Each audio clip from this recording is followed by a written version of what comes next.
Buenas noches, amigos, hermanos, Dios les bendiga. Gracias por nuevamente atender a nuestra invitación de compartir con nosotros en nuestro tiempo de mesa de mentoreo.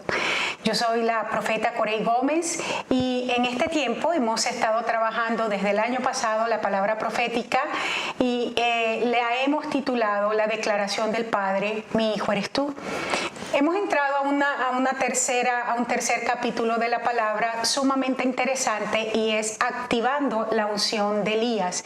Un tema bastante interesante que vamos a estar compartiendo por varias semanas y esperamos en el Señor que esto sea de mucha bendición para ustedes. Sí, bueno, gracias. Yo soy el pastor Luis Gómez y qué privilegio poder compartir con ustedes esta palabra tan impresionante, tan interesante que tenemos para hoy. Así que vamos a trabajar ya en esto. Antes de iniciar en esta noche, me gustaría invitarles a cada uno de ustedes a que si tienen comentarios, algunas impresiones con respecto a lo que estamos enseñando, o aún si tienen preguntas, puedan por favor colocarlas, puedan escribirlas. Nos gustaría interactuar un poco más con nuestra audiencia durante el tiempo, especialmente en este tópico en particular. Nos gustaría escuchar sus impresiones y además de eso, por supuesto, queremos también decirles si usted quisiera ofrendar a este ministerio para que nuestro canal siga en funcionamiento, puede hacerlo. Si usted está aquí en Estados Unidos, puede hacerlo a través de Cele por el 713-408-6244 y si está fuera del país, simplemente puede comunicarse con nosotros para que busquemos la forma de hacerlo. De todas maneras, muchas gracias por su audiencia, por su atención y nuestra oración, Luis, en este tiempo es que cada persona pueda ser verdaderamente edificada. Sí, algo más que quiero añadir a esto es que si usted quiere mantener todo el programa o ver todos los programas, usted puede suscribirse al canal de YouTube de Global Advance y ahí va a encontrar todo, aún de muchos años atrás, bastante de nuestras series.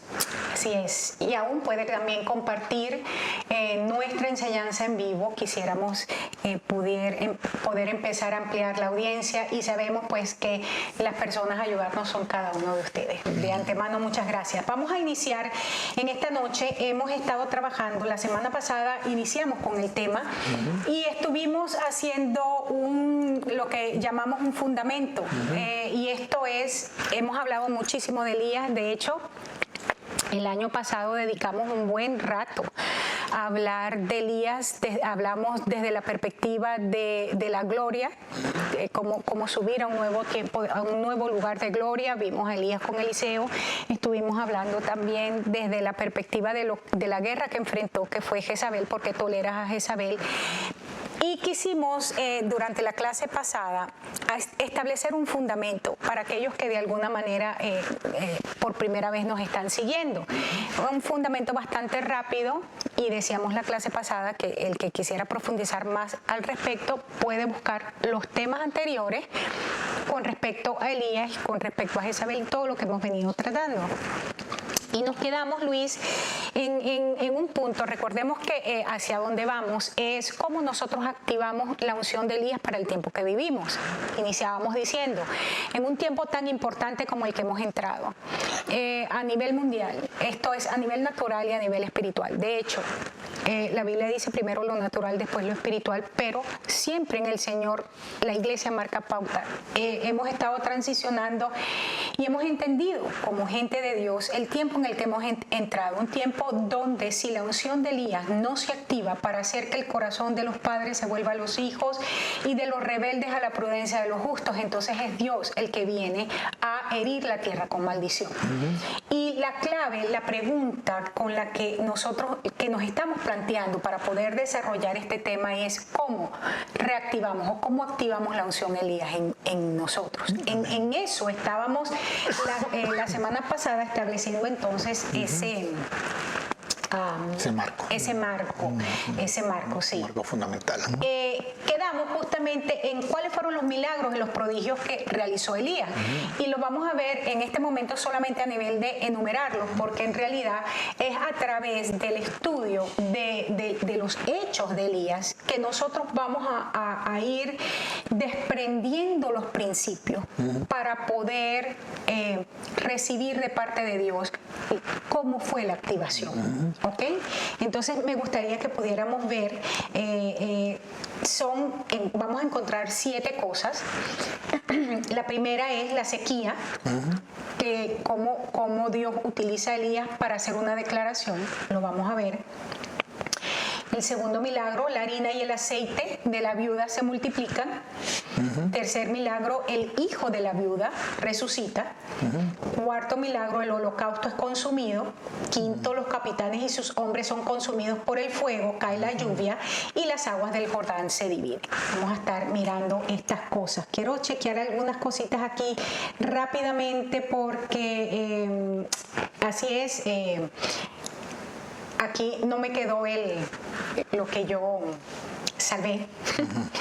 Entonces vamos a tener que compartir el tema. Vamos a ver entonces aquí, seguimos con lo que es el contexto histórico. Dice en Primera de Reyes 16:30 al 31, por favor Jessy, puedes colocarlo ahí. Dice que Acab reinó, vamos a terminar con la parte del contexto histórico muy rápidamente, y dice que hizo lo malo ante los ojos de Jehová, más que todos los que reinaron antes que él. Dice, porque le fue ligera cosa andar en los pecados de Jeroboam. Clave, tomó por mujer a Jezabel y sirvió a Baal y lo adoró. ¿Okay? Aquí nosotros encontramos el pecado de este hombre. Queremos centrarnos en qué estaba ocurriendo en el momento que Dios le da la instrucción al profeta para que salga donde tiene que salir. Y encontramos, lo primero que me gustaría que viéramos era el sistema religioso que estaba imperando. Era un momento donde estaba casado la religión con la política. Algo similar a lo que está ocurriendo en el mundo en este tiempo, ¿no? Claro. Ajá. Y se estaba adorando a Baal, porque la adoración a los Baales fue introducida, necesitamos recordar que fue introducida por Salomón. Y tenemos entonces que la adoración a los Baales inicia, pero Jezabel entra a este tiempo histórico. Está bien, entra el tiempo histórico y encontramos entonces cómo vamos a decir, la práctica en ese momento se hizo demasiado marcada, al punto, como lo decíamos en alguna de las series, fue el momento espiritual más bajo de Israel, ¿no? Y de hecho es a causa de esa situación que luego la nación se divide. Ajá, ibas a decir algo. No, bueno, simplemente que históricamente Israel pasa por varios periodos donde prácticamente la nación desaparece, casi el lenguaje desaparece, pero esta fue una de las peores, donde simplemente queda un remanente, como la Biblia lo llama, y es el remanente que van permaneciendo, pero fueron invadidos después por los idumeos, fueron invadidos por diferentes naciones, pero todo eso viene después, solo porque aquí, en este momento, Israel empieza a perder su identidad. Así, empieza a perder su identidad. Dice, es importante que nosotros entendamos algo. El adorar a los Baales, ¿qué significaba? La implicación de esto, y es el hecho de, era un sistema religioso próspero, ¿verdad? En apariencia, donde Baal estaba siendo adorado, porque Baal significa Señor de la fertilidad, pero también el Señor de la lluvia, o el Dios de la lluvia. Son dos cosas importantes para que podamos entender a qué responde la actuación de Elías. Recordemos que vamos a estudiar es cómo se empieza a activar la unción sobre el profeta para el trabajo de fondo que Dios quería hacer a través del profeta. Y encontramos allí la declaración del profeta. O sea, ¿qué significaba el sistema religioso? Significaba falsa religión, ¿verdad? Costumbres paganas. Significaba el hecho de que Jezabel estaba en operación incitando al adulterio espiritual, ¿no? A toda la nación, a una idolatría. Y esta es la razón por la cual se plantea la pregunta: ¿a qué Dios servimos? Ahora, estamos en un tiempo con un paralelismo, de un paralelismo similar. Estamos viendo justamente las mismas cosas, y esto es lo que hace necesario que la iglesia se active en la unción Elías. Claro, es bien particular que hay un sincretismo religioso tan fuerte, donde se están involucrando muchísimas cosas dentro de la iglesia.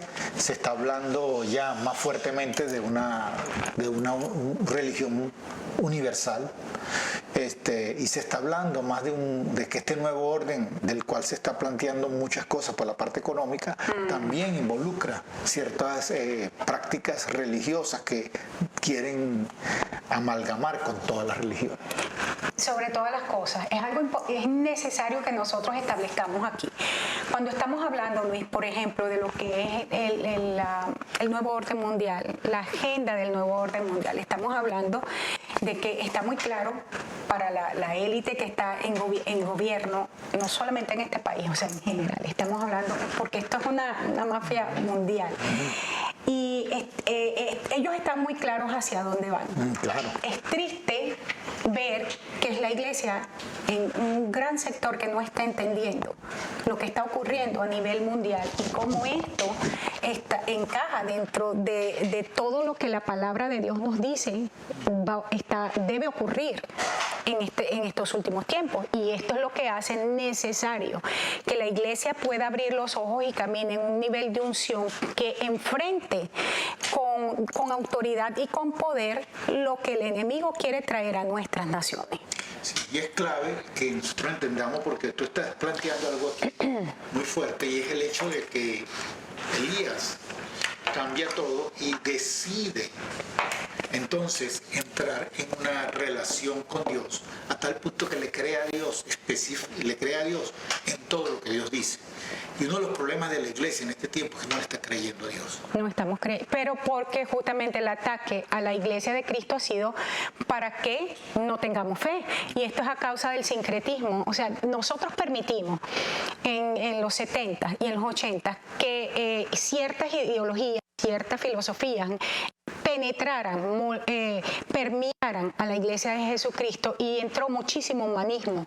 Y entonces lo que es el poder de Dios por cosas tales como psicología. Yo no estoy en contra de la ciencia, pero lo que sí estoy en contra es de que nosotros acudamos en primer lugar a las cosas del mundo y nos olvidemos que hemos sido habilitados y empoderados que Dios ha dicho. Entonces permitimos que entraran muchísimas cosas dentro de la iglesia, y por eso es que la enseñanza de la iglesia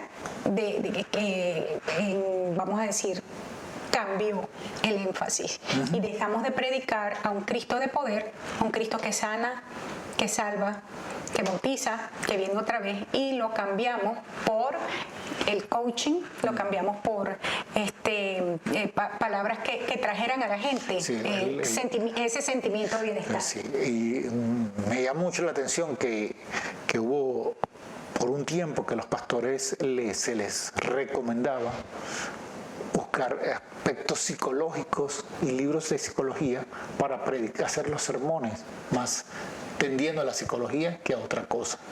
Y aunque son temas que yo creo que no están muy bien relacionados, la psicología a veces con la parte del espíritu, fueron temas que por muchos años los pastores estuvieron predicando, y nos metieron en ciertos paquetes psicológicos, ciertas escuelas psicológicas que eran más humanas.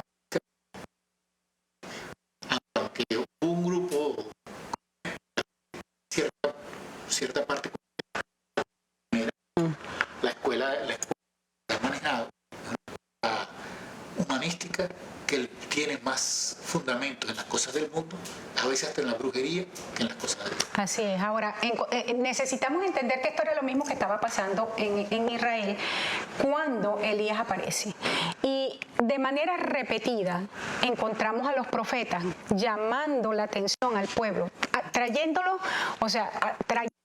una fuerte palabra de parte del Señor que los confrontaba con el pecado. Y hay dos pasajes en particular, el de Ezequiel 22, 26, que dice, sus sacerdotes han violado mis enseñanzas. Me gustaría que pusieras ese verso, Jessy. Han profanado lo sagrado, no han hecho distinción entre lo sagrado y lo profano, y no le enseñan a nadie sobre lo que es puro y lo impuro. Se rehúsan a observar mis días de descanso consagrados, y por lo tanto yo he sido profanado entre ellos. O sea, es importante que veamos aquí cómo Ezequiel está llamando la atención al pueblo y diciendo, el Señor a través del profeta, y diciendo, un momentico, vamos a retractarnos, vamos a ver lo que estamos haciendo, y empieza, como lo dice Malaquías, el juicio de Dios empieza por casa, y le empieza a hablar es al liderazgo. Le dice, un liderazgo que no ha podido diferenciar entre lo santo y lo profano, y no ha enseñado al pueblo tampoco. Exactamente la situación que tenemos. O sea, cuando estamos hablando, leíamos una estadística la semana pasada sobre que se acaba de publicar en Estados Unidos, y nuevamente en el año 2020 la mayor causa de muerte en Estados Unidos, un año de pandemia, no fue el COVID, sino los abortos, por ejemplo. Pero cuando nosotros estamos hablando de abortos, pensamos que solamente afuera, cuando estamos mirando que también dentro de la iglesia de se están produciendo. Eso por mencionar una de las muchas cosas, ¿verdad? Tenemos una generación que no conoce a Dios, porque tenemos también un liderazgo que no conoce a Dios. Y como tú bien decías hace un momento, un liderazgo que se ha enfocado es en aprender cosas seculares y no los principios de la palabra. Sí, de hecho, el evangelismo se ha cambiado por de mercadeo para llenar la iglesia, aunque la gente no tenga transformación, pero la iglesia está llena y eso los hace sentir felices. Y estamos en el momento en que tenemos que transformar. Así es. Tenemos que convertirnos en transformadores. Una de las palabras tremendas que se dijo en esos tiempos, y el profeta Oseas trajo una palabra al Israel de ese momento, que es muy importante para nosotros como iglesia en el tiempo presente, y es una de las enseñanzas entre paréntesis que para nosotros como pareja ha sido una enseñanza fundamental en nuestras vidas, a nivel de lo que ha sido nuestro ministerio como pareja desde que nosotros empezamos. Y me gustaría leerles Oseas 2, 16 al 17, y dice de esta manera: sucederá en aquel día, declara el Señor, que me llamarás Ishi, mi marido, y no me llamarás más Baali, que es mi Señor. Recordemos que estábamos en un momento donde la nación estaba en un sincretismo y había unido la adoración de Baal con la adoración a Jehová. De hecho, pensaban que como Baal significaba el Señor, podía ser entonces el nombre también para Dios, porque era como Baal a la carta, ¿no? Diferentes naciones, entonces tenían que si Baal Peor, Baal Cron, o sea, diferentes nombres tenía el Baal, y ellos pensaban que podían llamar a Jehová Baal. Y aquí el Señor a través del profeta le dice: yo te voy a tener que refinar, te voy a llevar al desierto, y allí yo te voy a cambiar la declaración que tienes con respecto a mí, la forma como tú te diriges a mí. Y utiliza este nombre en el original, Ishi, que tiene que ver con mi esposo. No es hay algunas naciones que, Luis, es importante porque la Reina Valera dice mi marido, pero para algunas naciones latinas, marido no necesariamente es con quien te casaste legalmente, sino es el hombre con el que vives, y esto no es lo que se está refiriendo, sino Ishi es una palabra que tiene que ver con la relación que existe entre el esposo y la esposa, mi esposo, con el que me casé, con quien tengo pacto. Dice: y voy a sacar de tu boca la palabra Baali, que significa mi Señor. Dice, porque quitaré de tu boca los nombres de los Baales, y nunca más serán mencionados por sus nombres. Sí, y es interesante ver, porque cuando allá en el Edén Dios hace a la mujer, la llama Isha, que es simplemente porque el hombre era Ish, que era el esposo. Así es. Y Isha era la esposa, mi esposa. Entonces es clave que no se estaba refiriendo allí a una mujer cualquiera, se estaba refiriendo a la esposa, tanto en su rol esposa y al hombre Exacto. en su rol esposo. Exacto, y aquí entonces no se está refiriendo a cualquier varón, sino al esposo. Ahora, en Primera de Reyes 17:1, para que sigamos viendo los principios, encontramos, dice que Elías hace una declaración: vive Jehová en cuya presencia estoy, y entonces hace una declaración profética: no habrá más lluvia ni rocío por 3 años, en estos años, sino por mi palabra. Esto es tremendo. Un hombre, pero inicia la declaración diciendo: vive Jehová en cuya presencia estoy. Y esto es clave, porque sobre todo el apóstol Pablo en el Nuevo Testamento nos habla muy interesantemente de esto, cuando nos habla: para mí el vivir es Cristo, el morir es ganancia. Entonces, vivir en Cristo no es solamente que yo vivo en Cristo, pero es que Cristo vive en mí, y esto me lleva a una vida en el Espíritu. Entonces, quiero que veamos el verso, Gálatas 2:20. Con Cristo estoy juntamente crucificado, y ya no vivo yo, mas vive Cristo en mí, y lo que ahora vivo en la carne, lo que en este momento estoy experimentando, experienciando, viviendo en mi día a día, dice, lo vivo en la fe del Hijo de Dios. Es decir, que cada circunstancia que estamos viviendo, sean las que sean, circunstancias políticas, económicas, de todo estilo, de trabajo, a nivel de relaciones de familia, las que sean, positivas, negativas, de vida, de muerte, todas esas cosas, dice aquí el apóstol, todo lo estoy viviendo en la fe de Cristo, en la fe del Hijo de Dios, el cual me amó y se entregó a sí mismo por mí. El principio de Cristo, de Jesús viviendo en la tierra por fe. Sí, entonces, y es clave porque dice: lo que ahora vivo en la carne, lo vivo en la fe del Hijo de Dios. No era fe cualquiera, es la fe del Hijo. Y mucha gente está buscando fe muy extraña, pero es la fe del Hijo de Dios dentro de nosotros, que nos permite hacer lo que estaba Elías operando allí. Dice: vive Jehová en cuya presencia estoy. Vive Jesucristo en mí. En esa presencia es la que yo debo estar viviendo permanentemente. Ahora fíjate que Jesús lo dijo de esta manera, porque volvamos al énfasis que Pablo está haciendo. Es la fe del Hijo, no es la fe de Cristo. La fe del Hijo, y ya esto lo hemos explicado muchísimo, ¿verdad? La diferencia entre Jesús y el Cristo. Jesús como la manifestación en la carne, que tuvo que aprender a vivir en obediencia y en fe al Padre. Es porque eso es lo que está diciendo aquí el apóstol. Es la fe del Hijo, el Hijo caminando en la tierra, oyendo lo que el Padre decía y obedeciendo lo que el Padre decía. Amén, amén. Claro, esa es la posición clave en un tiempo como este, donde mucha gente no está entendiendo. Por eso es que cuando el profeta Malaquías dice que voy a volver el corazón, que lo que hace el Espíritu del Hijo es volver el corazón de los padres a los hijos, pero después dice de los hijos a los padres, para que no venga maldición. Entonces es clave esa declaración para nosotros poder vivir en la presencia del Dios. Así es. Ahora, vive Jehová en cuya presencia estoy, que no va a llover, no va a haber prosperidad. Ahora, en una nación donde estaban adorando a Baal, el Señor de la lluvia y el Señor de la prosperidad, y está diciendo, ok, la fuente no es Baal. Ustedes están creyendo que ese es Dios. Bueno, yo les estoy diciendo a ustedes que soy yo el que va a decidir cuándo llueve y cuándo no llueve.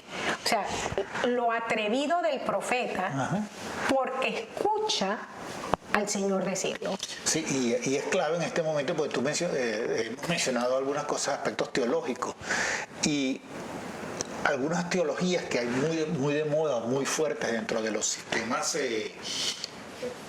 que vemos en el mundo, están diciendo que lo profético dejó de ser. Pero en estos momentos se requiere una voz profética para que le diga al mundo: la prosperidad que ustedes están viviendo no es porque las dan los Baales, los dioses que ustedes tienen, sino porque Dios está supliendo la lluvia de bendición sobre ustedes. Una de las cosas importantes que yo creo que es necesario mencionar en este momento es el ataque que ha habido a la voz profética en los últimos años. Y ahorita con esta situación política que hemos vivido, por el hecho de que muchos profetas dijeron que el presidente Trump iba a ser reelegido. Y entonces mucha gente viene y dice: ¿qué vamos a hacer con estos profetas falsos? La primera pregunta que yo quisiera hacerle a la gente fue Jonás, un profeta falso, porque la palabra que él dio no se cumplió, ¿cierto? Ahora, Jonás escuchó a Dios hablar, pero hubo algo que cambió la acción de Dios y fue el arrepentimiento de aquel pueblo pagano. Ahora, el que escuchó a Jonás, muchos pudieron haber dicho, bueno, es que la palabra de Jonás fue falsa, pero no se cumplió. Eso por dar una de las tantas. En otras palabras, toda palabra profética que no tenga que ver con Jesucristo, toda palabra profética que no tenga que ver con Jesucristo, en la Biblia, o que no tenga que ver con Cristo, está sujeta a cambio. Claro. Porque toda palabra profética para el ser humano es un sí condicional. Claro. Es sujeta a si tú obedeces la premisa de lo que Dios te está diciendo. Claro. En la parte aquí. La declaración del profeta fue no más lluvia, lo que implica no hay más fertilidad, no hay más productividad, no hay más provisión. Ustedes están poniendo su fe en los Baales, ok, van a ver cómo por mi palabra se para la lluvia. Eso va a parar la productividad, eso va a parar la cosecha, eso va a parar sus fuentes de trabajo, sus fuentes de empleo, y eso implica que se va el bienestar, el shalom. O sea, cuando tenemos un sincretismo religioso y unimos una cosa con la otra y todos decimos, bueno, es Dios, pero al mismo tiempo a Dios no le estamos dando la gloria. Claro. Y viene el profeta para hacer una declaración de un Dios celoso que dice, yo mi gloria no la voy a seguir compartiendo. Así es que se acaba esto, se acaba la fuente para que ustedes tengan que decidir, primero reconocer quién es el verdadero Dios. Claro, y esto está clave en un tiempo como este porque mucha gente sigue creyendo que es por su propio esfuerzo, que es por su inteligencia, por los títulos que ha logrado, y aunque todo eso es bueno, es verdad, es realidad, realmente dice, la Biblia misma establece que toda buena dádiva y todo don perfecto proviene del Padre de luces, en el cual no hay sombra de variación, vienen de Dios. Amén. Ahora, recordemos que lo que estamos estudiando estamos buscando juntos cómo se activó la unción, cómo se activa la unción de Elías, y vamos a ver que fue un proceso de Dios en la vida de Elías. Y vamos a ver cómo inicia ese proceso. O sea, él se para delante de Acab, hace una declaración y entonces inicia un proceso en la vida de Elías, porque recordemos, y no podemos perder esto, a dónde quería llevar Dios a Elías y a dónde quería llevar Dios a Israel. No era simplemente erradicar a Jezabel. En un sentido, y esto es algo que por experiencia estoy experimentando, no es simplemente el hecho de que el espíritu jezabélico sea quitado de la tierra, es que cómo se transforma el corazón del hombre, cómo cada uno de nosotros cambia para ser lo que Dios ha dicho que seamos. Y aquí es donde la palabra que le da Dios a la iglesia a través del apóstol Pablo, cuando dice todo lo que tú vives, todas las cosas van a ayudarte a alcanzar el fin que yo tengo para ti, te van a ayudar para bien.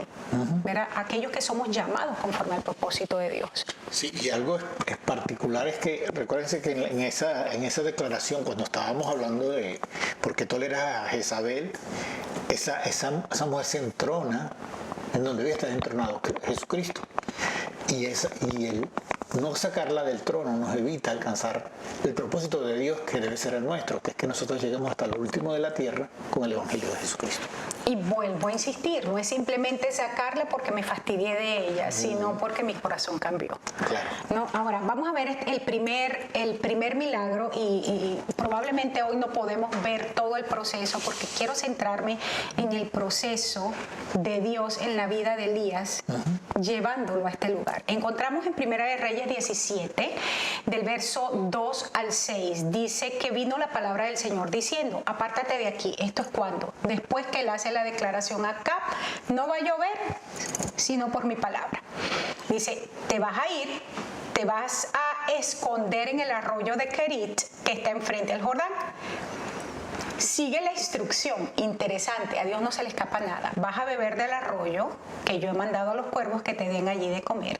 Y dice el verso 5, y él fue e hizo conforme a la palabra de Dios. Me gustaría que viéramos aquí la instrucción de Dios. La primera cosa es apártate. Después le dice, te vas a esconder en el arroyo de Kerit, vas a tomar del arroyo. O sea, vas a tomar del arroyo y después que tomes del arroyo, tú vas, o sea, yo he dado orden a los ¿cómo se llama? A los cuervos que te alimenten. Quiero que veamos la primera palabra, que es sumamente interesante, cuando le dice, te vas a apartar. Algo interesante que me ocurrió fue la primera impresión cuando estaba leyendo el pasaje, era que la palabra ahí tenía que ver como la palabra santificar en el Nuevo Testamento, o cuando el Señor decía, me vas a apartar por ejemplo, a Samuel para que sea nazareo, o cosas así. La palabra allí tiene que ver con tomar un nuevo curso en la vida, tomar un nuevo camino. Y es una palabra sumamente interesante en el original, porque es una palabra que tiene que ver con tener que morir a nuestros paradigmas, a nuestros pensamientos, a la forma como nosotros vemos las cosas. Quisiera seguir viendo aquí. Dice, hoy están las tablets dándonos mucho trabajo, y me imagino que es por la misma parte espiritual que estamos mirando, ¿no? Vive Jehová volvemos aquí, es que se fue. Gracias a Dios que uno estudia y lo tiene y lo tenemos. Pero ponme allí, Jessy, la palabra apártate. Es la palabra halak. Tiene que ver, les decía, con partir, marchar, pero tiene que ver con morirse, con alejarse de algo. Y la implicación aquí de esta palabra tiene que ver, lo que Dios le está diciendo es sal de tu estructura mental presente, de tu paradigma, de tu forma de pensar. Y esto me llama mucho la atención porque esta es la palabra que el Señor nos ha venido dando a nosotros y de manera muy particular a mí. Sal de la estructura mental que tienes, porque al nuevo lugar donde vas necesitas una nueva manera de mirar, una nueva manera de pensar, una nueva manera de actuar. Sí, y se parece mucho a lo que es arrepentimiento. Realmente no hay donde nosotros, arrepentimiento, creo que la semana pasada lo decía muy claramente, no tiene que ver con ponerse a llorar porque uno hizo algo malo, sino tiene que ver con decidir, yo cambio mi forma de ser, y ya esto que me tocaba, ya no me toca, esto que me afectaba y me hacía hacer cosas, ya no me va a afectar más porque yo ahora invado con el reino de Dios esa área de mi vida. Así es. La segunda cosa que le dice es escóndete. Y tiene que ver, es una palabra satar, que tiene que ver con refugiarse, abrigarse. Y aquí veo, porque en estas instrucciones, recuerda que estamos viendo el proceso, y apenas es el inicio del proceso en la vida del profeta para llevarlo a convertirse en el padre espiritual que luego, porque durante el proceso Elías mata a un poco de reyes, ¿verdad? Pero después lo vamos a encontrar es pariendo hijos para Dios. Entonces Dios le está diciendo, necesito llevarte a un lugar, necesito que entres a un lugar, cambia tu manera de pensar. Un hombre independiente, solitario, que hacía lo que le daba la gana, entraba y salía y decía lo que quería. Entonces lo primero que le dice es, necesitas cambiar el paradigma de vida. Y lo segundo es, ahora tienes que aprender a depender de mí. Yo soy tu sustento. Yo soy, y de hecho el nombre que me viene es, necesitas conocerme en el lugar de la provisión. Jehová Jireh, que se ha dicho que es uno de los nombres de Dios, pero interesantemente es el nombre de un lugar en Dios, porque dice que ese lugar se llamó, porque recordemos que ese nombre aparece es cuando Abraham va a sacrificar a Isaac, y dice que es en ese lugar Dios se proveyó a sí mismo del sacrificio, y dice que ese lugar se conoce hasta ahora, desde ese momento, como Jireh. Entonces Jireh es un lugar en Dios, en donde llegamos. Cuando el Señor le dice, te vas a esconder en un lugar, le está diciendo, yo quiero que tú te escondas en Jireh. Claro, y tiene que ver también con lo que dice Jesucristo. Dice que el que que el que tiene su intimidad de Dios en lo secreto, Dios lo recompensa en público. El que en lo secreto entra con Dios, ahí Dios empieza a transformar y a convertir, a depositar de Él. Y es lo que está pasando aquí. Dios le dice, necesito depositar, bajar algo, hacer un download para hacer la terminología mío en tu vida tal que tú puedas entonces aparecer en el público con el poder mío. Ahora tiene mucho más sentido el Salmo 91, el que habita el abrigo del Altísimo mora bajo la sombra del Omnipotente. Wow. Entonces, por eso la declaración, yo puedo decirle, tú eres mi refugio, tú eres mi esperanza, tú eres esto, tú eres aquello. O sea, hemos entendido cuando nos refugiamos en el Señor, es porque entramos a ese lugar que se llama Jireh, lugar de provisión, escondernos en un lugar donde la provisión es el constante, pero para que se dé la provisión hay algo que es interesante, que lo vamos a ver en unos minutos, es el hecho que para nosotros refugiarnos en Jireh, eso está directamente relacionado con el sacrificio. O sea, y lo que Dios nos pide allí como sacrificio es lo que más amamos. Es nuestro único Isaac. Es lo que más amamos. La siguiente instrucción no era esconderse en cualquier lugar, ya hablamos, pero tenía que ir a un lugar que se llamaba Kerit. Y Kerit es la palabra karat en el original, que tiene que ver con hacer pacto. Pero es hacer pacto por el hecho de que se es cortado. O sea, aquí no es pacto de que qué rico, me voy a casar, voy a hacer pacto, sino es pacto porque cosas que hay en mí van a ser cortadas, ¿no? El cuchillo de la palabra va a penetrar y va a cortar. Sí, es la palabra que, si mi memoria no falla, es la palabra que tiene que ver cuando Dios le dice, tienes que circuncidarte porque vas a entrar en pacto. Hay que cortar algo en el hombre para que iba a doler mucho, pero que era lo que iba a permitirle entrar en pacto con Dios. O sea, él tiene que ver con lo mismo. Y entonces, pero ¿por qué hacer pacto? Y nosotros nos encontramos en la Biblia, Luis, que cada vez que Dios llevó al pueblo o a alguien a un tiempo nuevo en él, era tiempo de renovar el pacto. Por ejemplo, los hijos de Israel salen de Egipto, hicieron pacto con Dios ese día. O sea, hubo que preparar al pueblo para que pudiera comer la Pascua. Pero luego encontramos que en Gilgal, antes de poder entrar a Jericó, para tomar la tierra prometida, esa primera parte de la tierra prometida, tuvieron que renovar el pacto. Volvieron a circuncidarse. Volvieron a circuncidarse. Y así encontramos, cada vez que el Señor nos lleva a un nuevo tiempo, a un nuevo lugar en Él, el pacto se hace necesario. Y hoy en este momento, nosotros hemos entrado a un nuevo tiempo en Dios. Como lo decíamos al principio, todo el mundo lo sabe. A nivel natural se sabe. A nivel natural lo están llamando el reseteo. Pero hemos entrado en un nuevo tiempo en Dios. Este es un tiempo de hacer pacto. Y el pacto huele. ¿Qué es Kerit? ¿Qué representa Kerit? ¿No? Disculpen, pero hacemos los programas desde nuestra casa y tenemos perros, ¿no?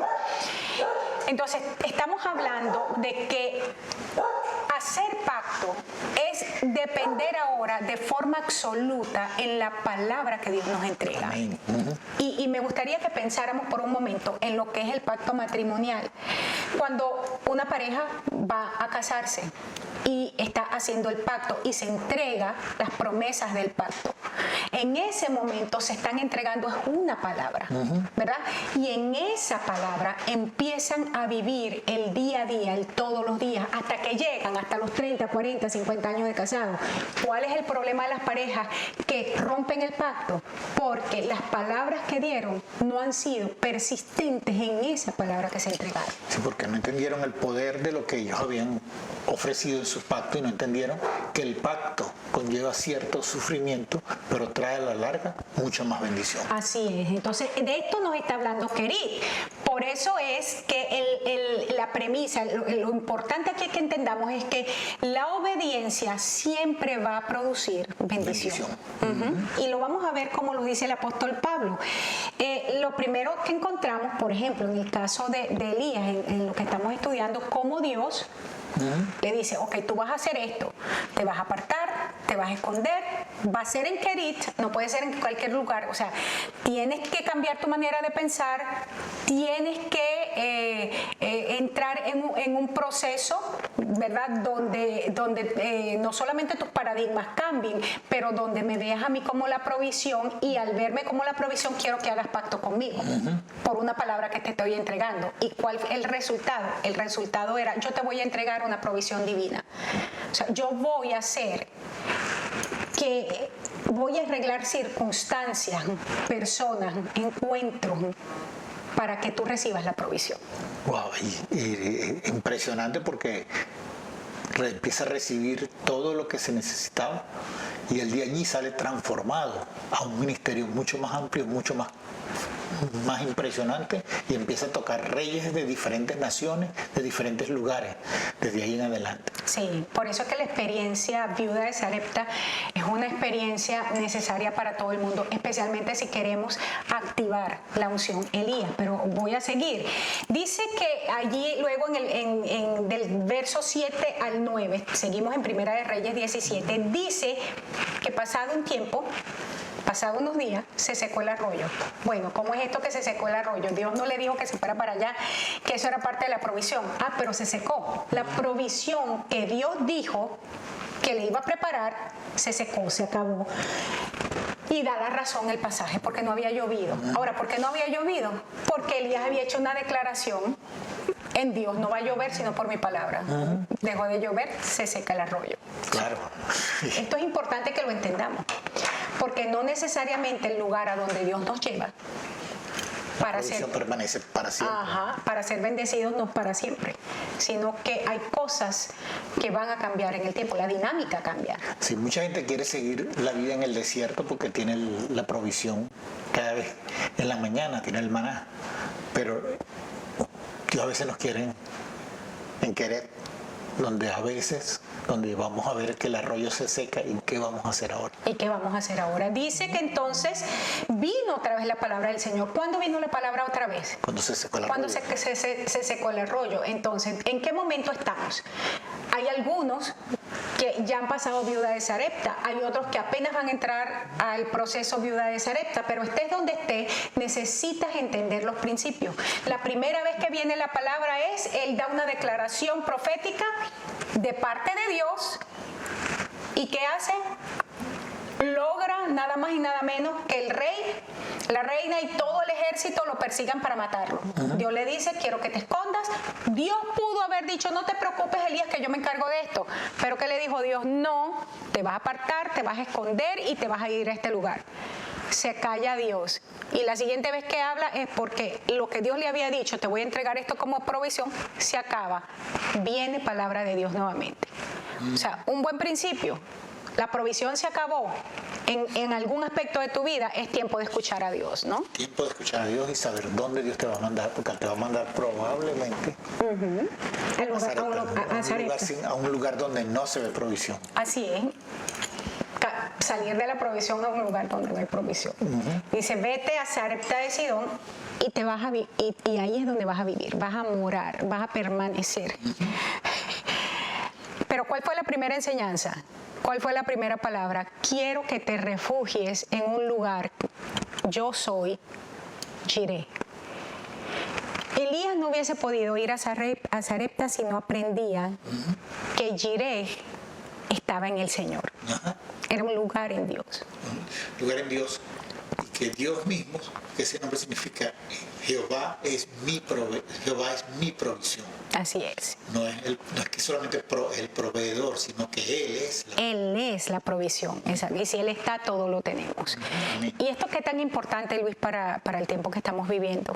Un tiempo donde se espera que el mundo entre en un proceso de carencia, ¿no? a nivel global. Sí, hay cosas que se están sucediendo que yo creo que definitivamente van a ser históricas, porque aquí en Estados Unidos están aconteciendo situaciones en la parte gubernamental y política que van a marcar muchas cosas en el mundo.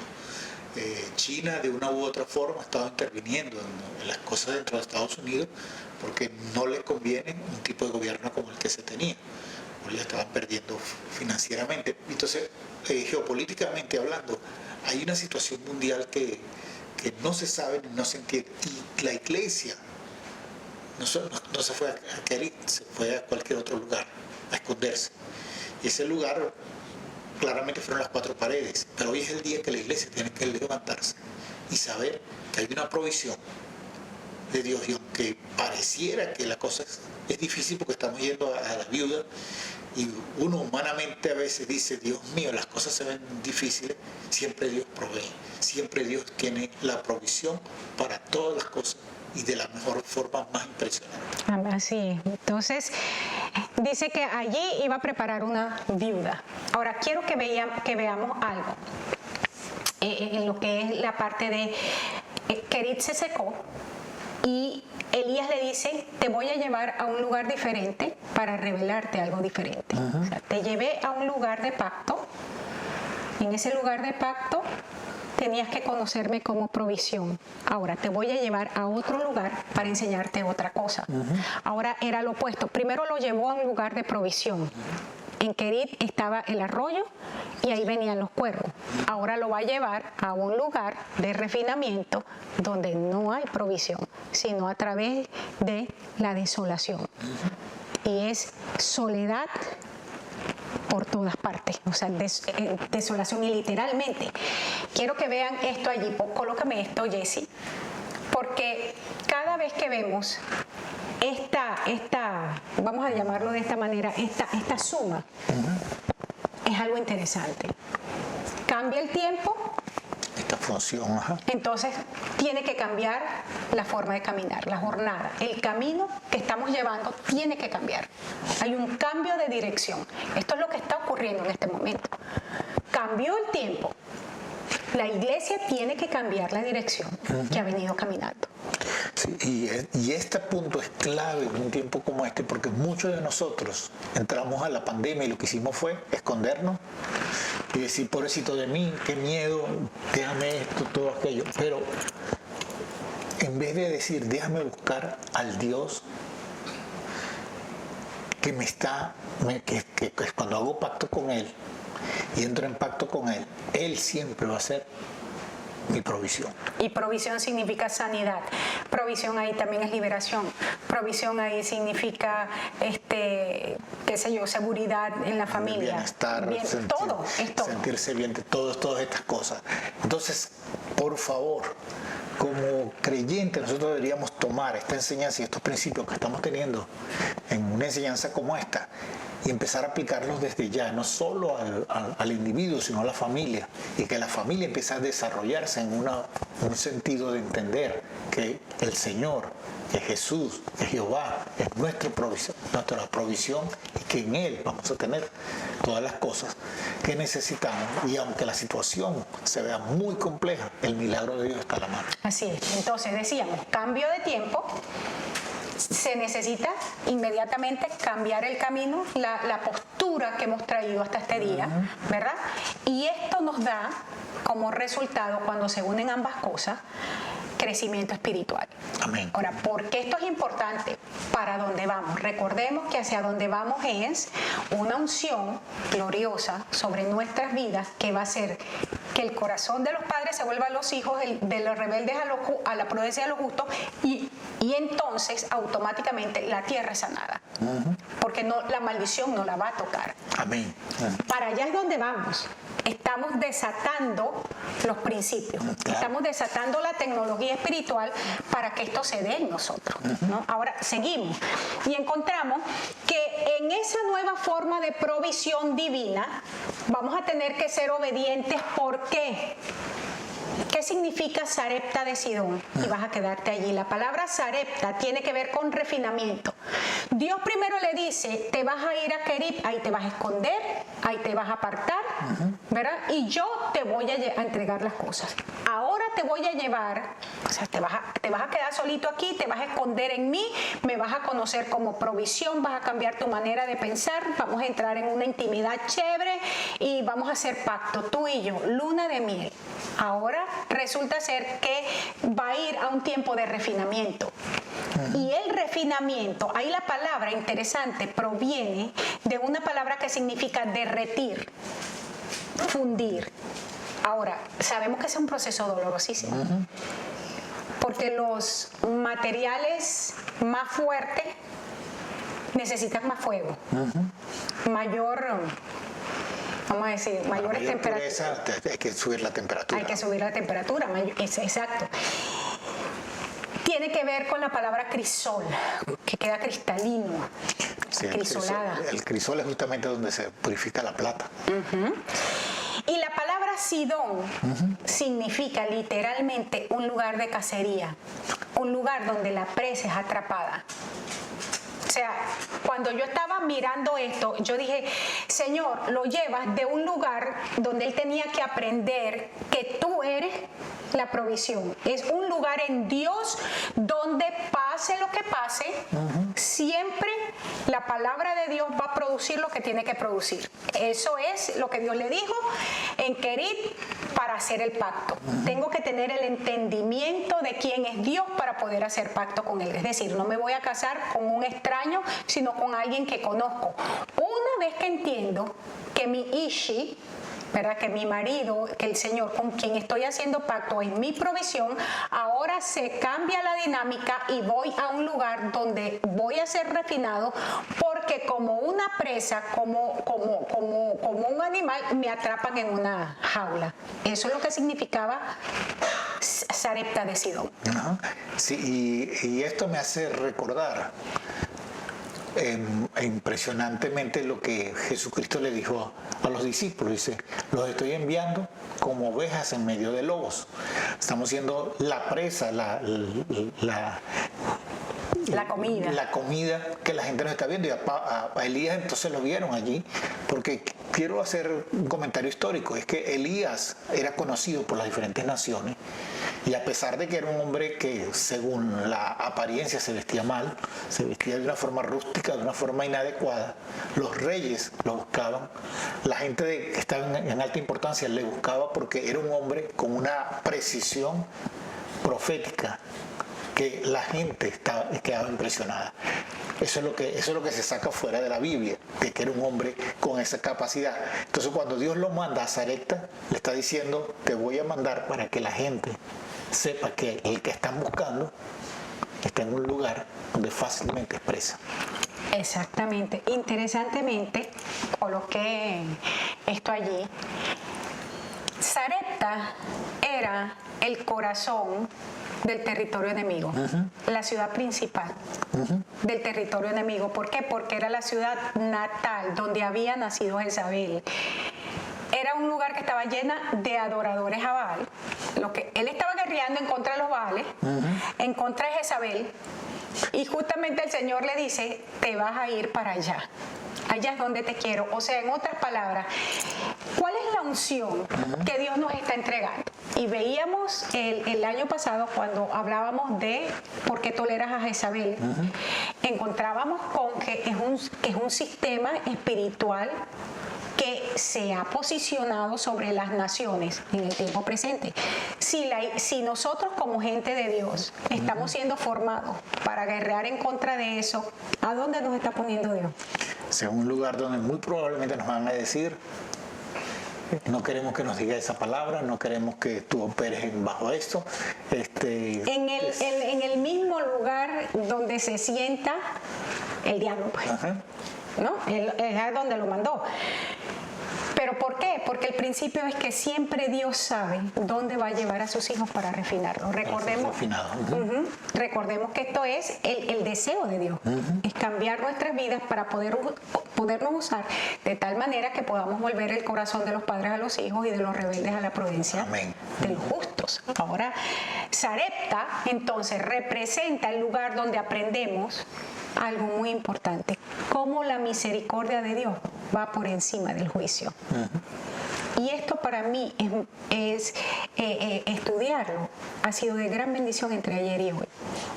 Porque Sarepta, el lugar donde era el centro de operación de un demonio, de un espíritu, contra el cual Elías tiene que guerrear. Y el Señor dice, para entrenarte, para formar en ti lo que tengo que formar, te voy a llevar al mismo lugar de mayor furor de la guerra. Y allí él ve la provisión de Dios de una forma tal que la misma mujer que estaba allí con su hijo vieron bendición y recibieron bendición por la obediencia que tuvieron a la palabra que Dios había entregado. Ambos. Nos quedan 5 minutos, pero no vamos a alcanzar sino una parte aquí. Siendo entonces un lugar donde la misericordia está por encima del juicio, porque era una ciudad destinada a ser destruida, porque era el centro, el asiento de un espíritu jezabélico. Es un lugar entonces, mira esto, y quiero en el nombre de Jesús que ustedes puedan recibir los principios. Estar en Sarepta, que es el lugar donde el espíritu se gesta, donde ese demonio se gesta, es un lugar para aprender humildad y para aprender a servir a Dios. O sea que hay 2 lecciones importantes para nosotros y yo espero que cada uno de ustedes lo vaya entendiendo como lo hemos podido entender en el día de ayer y el día de hoy estudiando. 2 lecciones importantes a entender en este momento: un principio mayor de humildad, un principio mayor de servicio en medio de una guerra contra un espíritu que ha venido para destruir, para robar y para matar. Exactamente. Ahora, seguimos para poder terminar. Dice que ahí Dios mismo le dio la orden a una viuda para que lo sustentara. Y la palabra viuda en el original significa un lugar desolado.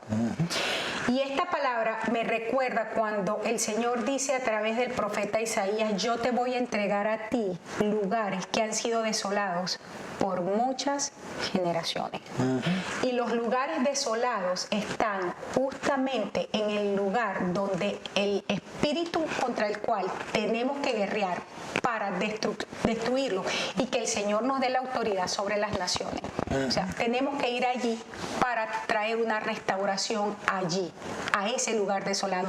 La viuda era la esencia de lo que era Sarepta. Claro, era un lugar impresionantemente sin vida. Sin vida. De hecho, sabemos, y esto todo el mundo lo sabe, los lugares donde se practica brujería, hechicería, son los lugares más pobres de la tierra. ¿No? Sí, a pesar de que tenga... No importa que tenga recursos. Así es. Y dice que en ese lugar desolado, es el lugar desolado quien te va a sostener. La palabra sustento significa mantener, pero también significa gobernar. Y la pregunta, y con esto vamos cerca de terminar, porque Dios nos lleva a ciertos lugares para refinarnos, es para justamente tratar con las cosas a lo que más le tememos. Claro. ¿Dónde están tus temores? Porque, ¿cuáles son tus temores? ¿Qué te está gobernando? Porque la gente es gobernada justamente por los temores o por su fe. ¿Qué te gobierna? Sí, tan es así que ahorita en esta situación mundial de pandemia, muchos gobernantes simplemente están utilizando esto para poner leyes en sus países, en sus lugares de gobierno, que simplemente están minimizando las libertades de la gente. La libertad de expresión, la libertad de movimiento, la libertad de trabajar, la libertad de producir. La libertad de producir, sobre todo, donde la gente va a producir lo que los gobiernos quieran. Exactamente. Y tristemente la iglesia ha estado jugando ese juego. Ha estado jugando ese juego. Ya llegamos prácticamente al final. Pero la pregunta cuando Dios le dice a Elías: te voy a llevar a este lugar de desolación, ¿cuál sería el pensamiento de Elías en ese momento? O sea, ¿qué estaba pensando Elías? O sea, ¿cómo es que a Dios se le ocurre llevarme a mí a Sarepta, ¿no? Donde ya todo lo anterior se aplica. Y me gustaría que fuésemos cerrando con esta idea. Es el hecho de que antes de llegar a Sarepta, o sea, Elías no hubiese sido enviado a Sarepta si no hubiese pasado por un querib, donde aprendió a pactar con un Dios que tiene palabra, y que esa palabra está por encima de las circunstancias que a nosotros nos rodean. Nuestra realidad presente no tiene más poder ni más autoridad, ni es eterna. No tiene más autoridad que la palabra que el Señor nos ha dado. Y por eso es que la palabra que el Señor nos ha entregado se alcanza, la vemos en cumplimiento, es solamente por la fe. Y voy cerrando con esto, cuando Hebreos dice que la fe es esa sustancia que trae las cosas que esperamos, las cosas que creemos, las trae al ámbito de la realidad, al ámbito de lo posible. Esto, y simplemente recuérdate que en Sarepta la voz de Dios no le dijo ve y mata a los profetas, sino fue en Carmelo. Entonces en Sarepta es un tiempo diferente, donde estamos conociendo las tácticas del enemigo en una situación bien compleja, pero ahí estamos para saber cómo vamos a atacar al enemigo. Exactamente. Él fue el mejor lugar para aprender las tácticas del enemigo, era en el campo enemigo. Encontrar qué podía hacer. La próxima entrega de la mesa de mentoreo vamos a trabajar cómo Dios trabajó con los temores, no solamente de Elías, pero también de la viuda, que es, vamos a decir, las víctimas de toda la vida del demonio jezabelico, el espíritu jezabelico. Cómo trata con ambos y cómo expone esos temores y luego cómo les entrega la victoria. Te aseguro que la próxima clase va a ser para ti de muchísima bendición, no te lo vas a querer perder, porque lo que pareciera que es una pérdida en nuestras vidas, una democión o un tiempo de vergüenza, resulta ser que es uno de los procesos en Dios más definitivos para podernos impulsar a lo grande que Él ha preparado para nuestra vida. Amén. Gloria a Dios. Bueno, con esto queremos terminar el día de hoy. Quiero recordarte nuevamente, si tienes preguntas, puedes hacerlas por allí, por el mismo chat de Facebook. Si las quieres hacer por el privado, también puedes colocar tus comentarios al respecto, tus puntos de vista.